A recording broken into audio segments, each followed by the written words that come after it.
Ici, la voix de l'Amérique.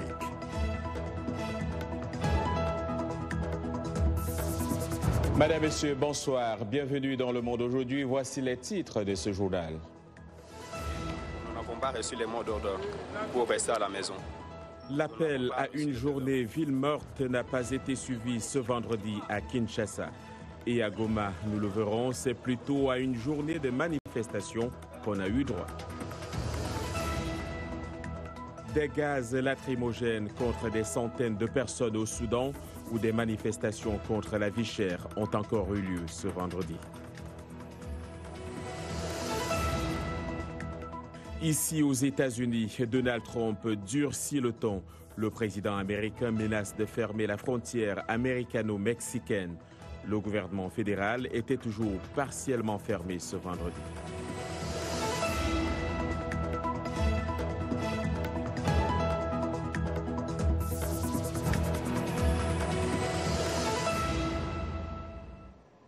Bonsoir. Nous ouvrons ce journal avec l'actualité en République démocratique du Congo. À 2 jours d'un scrutin décisif, la tension ne faiblit pas. Les manifestations continuent à Goma et à Beni où une personne a été tuée, 4 autres ont été blessés. À Goma, la journée ville morte appelée par la coalition Lamuka s'est vite transformée en journée de colère. La police et l'armée congolaise ont fait face toute la journée à des manifestations dans le quartier Majengo, au nord de la ville. Quelques arrestations ont été effectuées. Voyons tout cela avec Charlie Kassereka, notre correspondant à Goma. Ce matin, la police et l'armée ont usé des gaz lacrymogènes et des tirs de sommation pour disperser les manifestants dans les rues de Goma. Quelques arrestations ont été signalées. Dans la mi-journée, une forte pluie s'est abattue sur la ville, ce qui a calmé l'intensité de ces interactions, surtout dans les quartiers situés vers le nord de Goma. Mais les mauvais temps n'ont pas calmé les esprits. Qu'il lève instamment, nous disons qu'il lève immédiatement cette décision d'inscrire une partie de la République à voter. Parce que voter, c'est un droit pour tous citoyens congolais. Nous manifestons calmement, mais quand la police arrive brutalement avec ses engins, c'est ce qui trouble la marche. Dans l'après-midi, le calme est revenu timidement dans les quartiers réputés chauds de Goma, mais le dispositif sécuritaire de la police et de l'armée est toujours visible avec des patrouilles mobiles. Charlie Kassereka pour VOA Afrique, Goma. Le président congolais Joseph Kabila a accordé un entretien exclusif au service Swahili de la VOA où il défend la décision de son pays d'organiser des élections nationales ce dimanche à la suite d'une série de retards et d'incendies qui a détruit des milliers de machines à voter. Kabila a déclaré qu'il ne voyait aucune raison pour que le vote du 30 décembre ne se déroule comme prévu. Il a ajouté que la commission électorale était prête pour le vote et avait mis en place ce qu'il appelait une sécurité totale. Kabila a déclaré à VOA que les bureaux avaient reçu tous les équipements nécessaires pour organiser donc les élections. Pendant ce temps, l'appel à une journée ville morte lancé par la coalition autour du candidat Martin Fayulu n'a pas été suivi comme voulu par ses initiateurs. À l'exception du Nord Kivu, le mot d'ordre de grève générale de la coalition Lamuka a été un échec partout ailleurs dans la capitale Kinshasa et la deuxième ville du pays, Lubumbashi. L'activité commerciale et la circulation étaient normales. Idem à Kikwit dans le Bakundu, le Bandundu, autant pour moi, région d'origine de Martin Fayulu, tout comme en Bandaka dans la région de l'Équateur, dans le nord-ouest, fief de l'ex-vice-président Jean-Pierre Bemba, qui soutient la coalition Lamuka. Le même constat se dégage, donc on le disait bien, à Lubumbashi, la deuxième ville du pays, qu'à Kinshasa, la capitale. Les populations locales ici ont vaqué normalement à leurs occupations. Sur les raisons de cet échec, Abdourahmane Dia, notre envoyé spécial à Kinshasa, a recueilli la réaction de certains Kinois. Nous n'avons pas observé, on a entendu parler qu'il y avait ville morte, mais sur le terrain, il n'y a rien. Il n'y a rien. Toutes les activités se déroulent comme normalement. Il n'y a aucun signe qui prouve qu'il y a ville morte. Oui, dans notre partie, le feu vert n'est pas donné, donc nous n'avons pas reçu les mots d'ordre pour rester à la maison. nous n'avons pas reçu le feu vert. Pour eux, ils ont trouvé que c'était bien de rester à la maison, mais pour nous, nous avons trouvé non. L'essentiel, c'est d'aller aux élections le dimanche, avec ou bien sans béni. Donc, nous ne sommes pas des histoires de ville morte, nous sommes concentrés pour les élections le dimanche.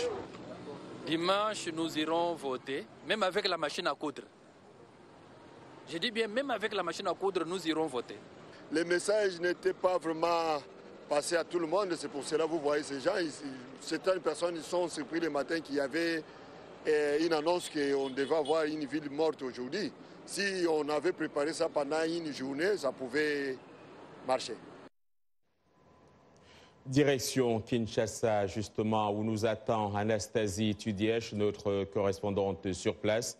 Bonsoir Anastasie. L'appel à une journée ville morte lancé par la coalition Lamuka n'a donc pas été suivi. Comment s'explique l'attitude des Congolais à 2 jours des élections du 30 décembre? Bonsoir John, bonsoir à toutes et à tous. Écoutez, pour moi, cette timide mobilisation s'explique de manière très simple, par un fait très simple, le taux de chômage au Congo. Il faut savoir, John, que dans ce pays, le taux de chômage oscillerait entre 80 et 90%. Ce qui veut dire que la grande précarité est un mode de vie et ce qui veut dire également que chaque jour, voire chaque heure de la journée est cruciale pour pourvoir aux besoins de la famille qui, comme partout en Afrique, vous le savez, est étendue. Alors, et qu'est-ce que vous avez, vous, constaté en termes de préparatifs du scrutin de dimanche, aussi bien du côté de la CENI que des partis politiques? Alors, tout d'abord, restons du côté des Congolais, si vous le voulez bien, John, que la timide mobilisation de ce jour ne trompe personne. Vous l'avez entendu, notre interrogé tout à l'heure disait qu'il irait voter même avec la machine à coudre. Eh bien, c'est cette même détermination qui tient les Quinois au ventre, en tout cas l'écrasante majorité de ceux auxquels j'ai pu parler. Alors, côté CENI, les quelques 4 400 000 électeurs quinois, ce qui veut dire 11% du nombre total de votants au Congo, eh bien, ils devront faire la queue plus longtemps que prévu, puisqu'il y aura moins de bureaux de vote que prévu. La CENI n'a pas pu remplacer toutes les machines qui ont péri dans l'incendie du 13 décembre dernier. Donc, moins de machines égale moins de lieux de vote, donc des files d'attente plus longues certainement. Côté politique, chez Lamuka, on est serein, on affirme avoir l'appui de tout un peuple et on s'appuie sur le sondage GEC, GEC pour Groupe d'études sur le Congo de l'Université de New York, un sondage paru très opportunément aujourd'hui et qui place Martin Fayulu en tête des intentions de vote avec 44%. Précisons quand même, pour être tout à fait transparent, que à la tête de ce groupe, il y a une amie, une proche d'Olivier Kamitatou, qui n'est autre que le directeur de cabinet de Moïse Katumbi, qui, comme on le sait, soutient Martin Fayulu. Voilà pour le côté de Lamuka, on me précise aussi du côté de Lamuka que des témoins seront déployés dans tous les bureaux de vote avec des suppléants et sur toute l'étendue du territoire. Côté cash, on est très positif. Ce matin avait eu lieu la dernière matinée politique pour battre le rappel de la base, du banc et de l'arrière-ban de la base, et les appeler à se mobiliser dès 5 heures du matin. Le mot d'ordre est également la surveillance citoyenne de ces élections, et on pointe du doigt l'ennemi de ce scrutin, la fraude. Côté majorité présidentielle, on se dit confiant, convaincu par les performances sur le terrain du candidat Chadari et par la perception positive de ce dernier qu'en auraient les populations congolaises pour la majorité présidentielle. C'est sûr, le candidat Chadari a une longueur d'avance. Merci Anastasie Tudièche, vous êtes notre correspondante à Kinshasa. Bonsoir.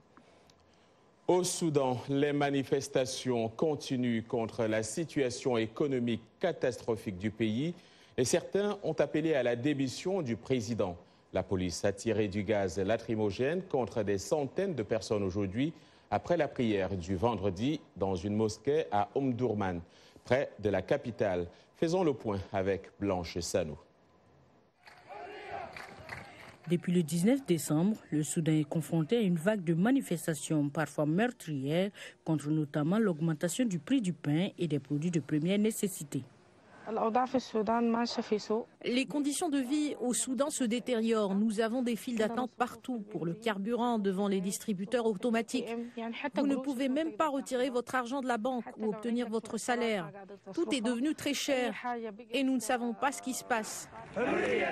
À Omdurman, des centaines de fidèles sortis de la grande prière hebdomadaire du vendredi ont commencé à manifester lorsque des policiers ont tiré du gaz lacrymogène, dispersant la foule selon des témoins. Des manifestations similaires ont éclaté dans certaines zones du nord de Khartoum. Hier, des journalistes soudanais ont entamé une grève en solidarité avec les manifestants. Une situation déplorable selon le gouvernement qui a donné un bilan provisoire de ces violences dans le pays. Dans l'État du Nord, nous comptons 3 morts. Dans l'État du Nil, 5 morts. Et celui de Gadarif, 6 morts. Dans la région du Nil Blanc, 3 morts. Parmi ceux qui sont morts lors de la manifestation, 2 membres des forces de sécurité. Au total, 19 personnes ont perdu la vie depuis le début de ces manifestations selon les autorités. Au-delà des revendications sociales, les manifestants réclament aussi la chute du régime du président Omar el-Béchir au pouvoir depuis 1989. Des activistes et des groupes d'opposition soudanais ont appelé la population à descendre de nouveau dans la rue au cours des prochains jours. Ici, aux États-Unis, nous sommes au 7e jour de la fermeture partielle du gouvernement, avec en toile de fond la menace du président Trump de fermer la frontière américano-mexicaine. Le chef de l'exécutif américain exige que les législateurs financent son mur le long de cette frontière. Ce matin, la Maison-Blanche a critiqué les démocrates du Congrès, soulignant que les négociations budgétaires n'avancent pas. Arzouma Compaoré. Après quelques minutes seulement dans un hémicycle quasi vide, le Sénat a décidé à l'unanimité d'ajourner la séance jusqu'à lundi et ne reprendra l'examen d'une loi budgétaire que mercredi 2 janvier. Dans un tweet ce matin, le président Trump a de nouveau fait pression sur les démocrates. Nous serons obligés de fermer complètement la frontière sud si les démocrates obstructionnistes ne nous donnent pas l'argent pour achever le mur et changer les lois ridicules sur l'immigration dont notre pays est aux prises. Il a également émis la possibilité de l'arrêt de l'aide américaine à 3 pays d'Amérique centrale, d'où de nombreux migrants sont originaires. Le chef de la minorité au Sénat, Chuck Schumer, avait précédemment offert 1,3 milliard de dollars pour la sécurité des frontières, y compris les clôtures. La Maison-Blanche aurait proposé 2,1 milliards, réduisant ainsi la demande initiale de 5 milliards de dollars du président pour la construction du mur. Nous avons fait une offre samedi dernier. Ils nous ont dit qu'ils nous reviendraient vers la fin de la semaine. Hier soir, ils nous ont dit qu'ils partaient, qu'il n'y avait plus de discussions. Les discussions sont rompues. Schumer et la chef de la minorité parlementaire, Nancy Pelosi, affirment avoir proposé au président 3 options pour rouvrir le gouvernement, mais n'incluaient pas de financement pour un mur immoral, inefficace et coûteux. Pelosi, qui devrait être la prochaine présidente de la Chambre, promet de son côté que les démocrates agiront rapidement pour mettre fin à la paralysie partielle lorsqu'ils prendront le contrôle la semaine prochaine. Je pense que tout dépend à présent de la présidence de Mme Pelosi. Un quelconque accord avec le président avant son élection le 3 janvier pourrait lui coûter son poste de présidente. La route est encore longue. Les employés fédéraux en chômage forcé ont été payés aujourd'hui, mais le prochain cycle de paye dans 2 semaines pourrait être affecté.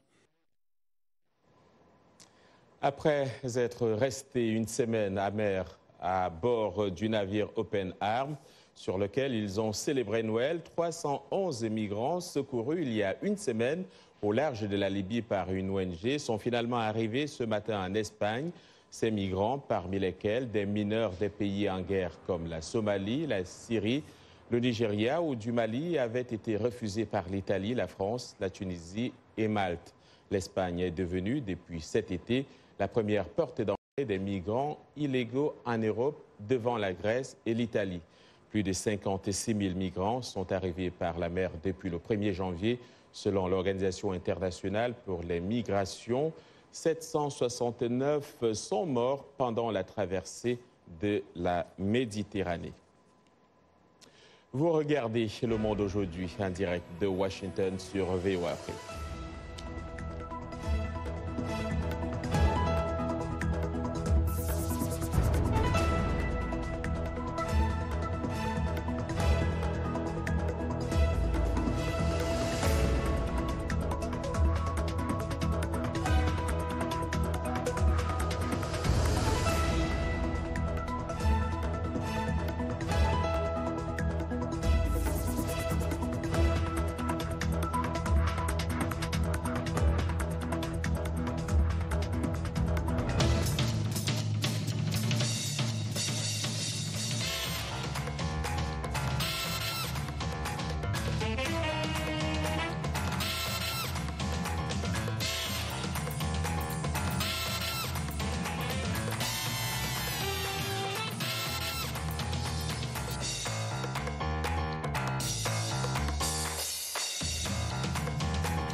Le Monde aujourd'hui sur VOA Afrique, les titres de cette seconde partie de votre journal.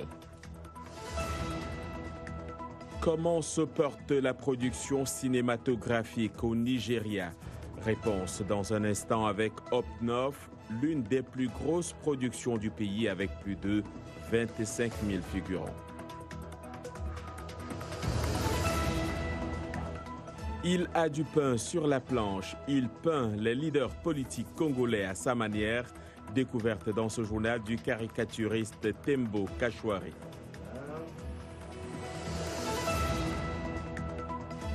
Comment éduquer les enfants de la rue? Nous irons au Burundi, où le mouvement New Generation a mis sur pied une initiative qui allie à la fois sport et études.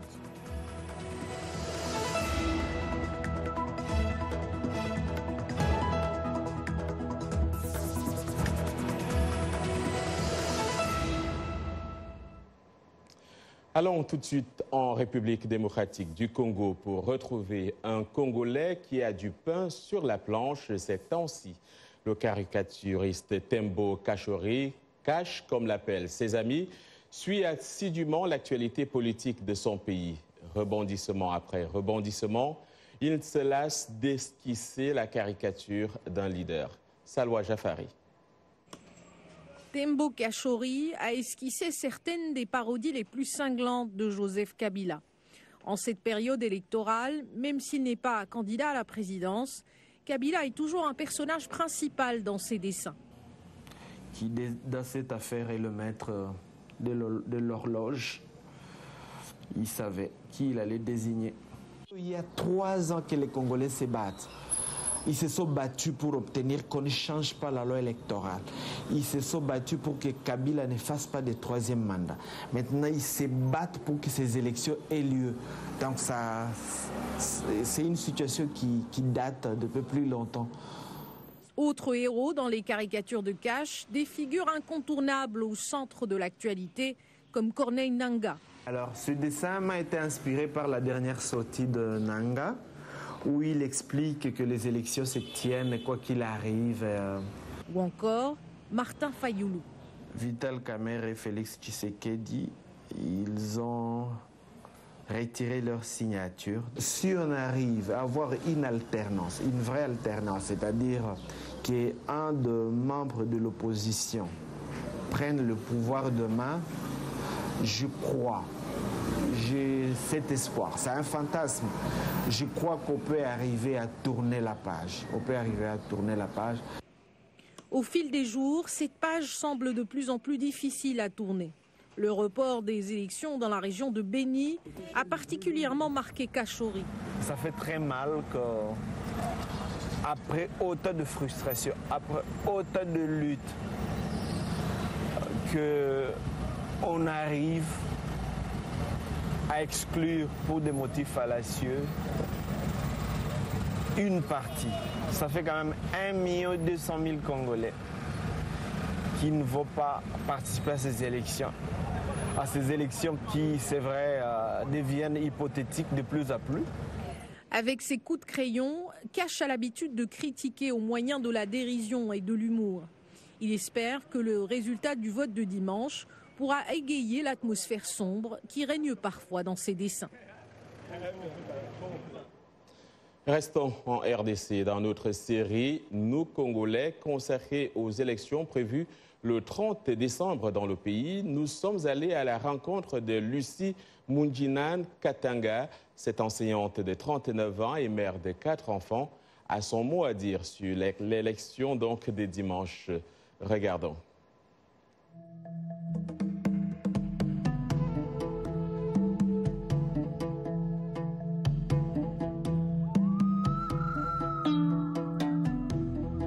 Être congolais, c'est d'abord ne pas avoir une double nationalité selon notre constitution, dans son article 10, né d'une mère congolaise, d'un père congolais, avoir l'amour de notre parti, avoir un civisme d'abord fiscal, politique, aimer notre pays en général, et aimer aussi ce qui nous conduisent, donc les enfants, leur maman, tel que l'habitude, mais c'est les journalistes. Je n'aime pas ce qui se passe parce que comme on est à la période électorale, donc des troubles, des soulèvements, je n'aime pas aussi des manipulations politiques parce que chez nous d'abord, là où on est, nous sommes dans le milieu qui est apolitique. Alors je n'aime pas la manipulation des enfants dans des activités purement politiques. Et la faute incombe à tous les deux camps parce que ce sont donc dans les deux cas le parti de l'opposition et l'autre de la majorité présidentielle, car tous les deux partis recourent souvent aux enfants à conflit avec la loi, mais c'est les journalistes. Parce que l'enfant, on fait recours, par exemple, quand il y a des meetings, on appelle les enfants, on voit les enfants à conflit avec la loi, injurier et les gens qui tiennent leur meeting. On les utilise pour brûler, insulter, rier les politiciens dans leurs meetings. Alors je vois que c'est mal. Je pense que dans toutes les façons, il y a 21 candidats à la présidence et on aura seulement besoin d'un candidat qui va gérer la République démocratique du Congo comme président de la République. Et dans les deux séquences, on aura au moins besoin de 500 personnes. Et le reste, il n'a que s'assumer parce que quand on aura perdu, il ne faut pas recourir à des violences. Il faut accepter les résultats des urnes. Il faut avoir confiance de notre CENI. Il faut avoir aussi confiance de notre président de la CENI et confiance de notre résultat que nous avons qu'on va proclamer. Et il ne faut pas aussi recourir à des violences parce qu'après les élections, après les élections, la vie va continuer et la vie ne se trouve pas seulement à la présidence et au Parlement. Après les élections, je vois un Congo nouveau, un pays émergent. Par rapport au programme de mon candidat que je compte voter une fois élu par la population de la République démocratique du Congo, par rapport aussi à son programme et par rapport aussi au code minier 5% gagnant-gagnant.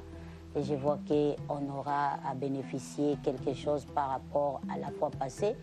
Et moi, en tant qu'enseignant, je vois, je lis, il y a la gratuité des enseignements et il y a aussi la prise en charge des enseignants. Alors, ça m'a beaucoup réjoui et je compte à lui. Je pense qu'une fois élu, et le président, je sais que le Congo sera un Congo nouveau.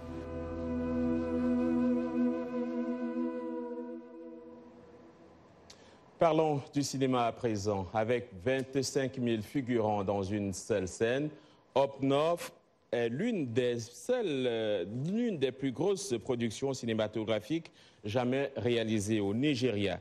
Alors que Nollywood a traditionnellement ignoré le nord du pays, c'est aujourd'hui le théâtre d'une production colossale. Arzuma Compaoré. C'est dans le nord du Nigeria, généralement sous-représenté dans le domaine des arts, que le film événement a été entièrement produit.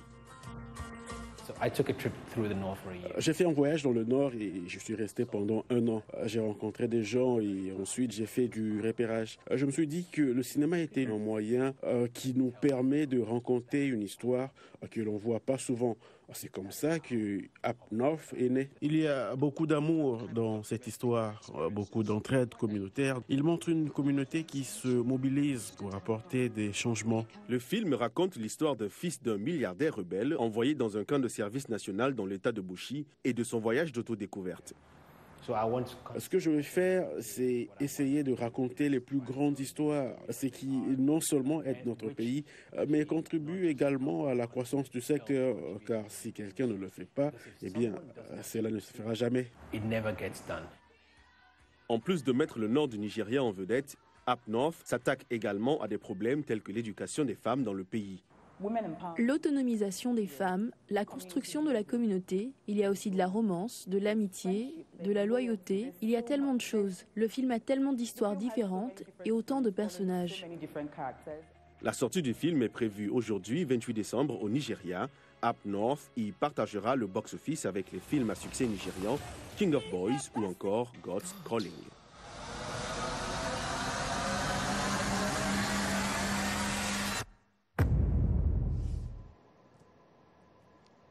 Une trouvaille technologique dont on parlera dans les prochains jours. Selon des ingénieurs britanniques, l'univers de la mode pourrait bientôt s'enrichir de ce type de pantalons robotiques qui pourraient aider leurs porteurs à se tenir debout ou à fournir un soutien supplémentaire.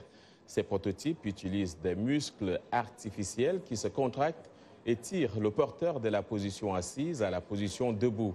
Les développeurs espèrent pouvoir aider les personnes âgées et les personnes handicapées à rester mobiles plus longtemps. Avec le vieillissement rapide de la population dans le monde, les gouvernements ont du mal à prendre en charge le coût des soins des personnes âgées.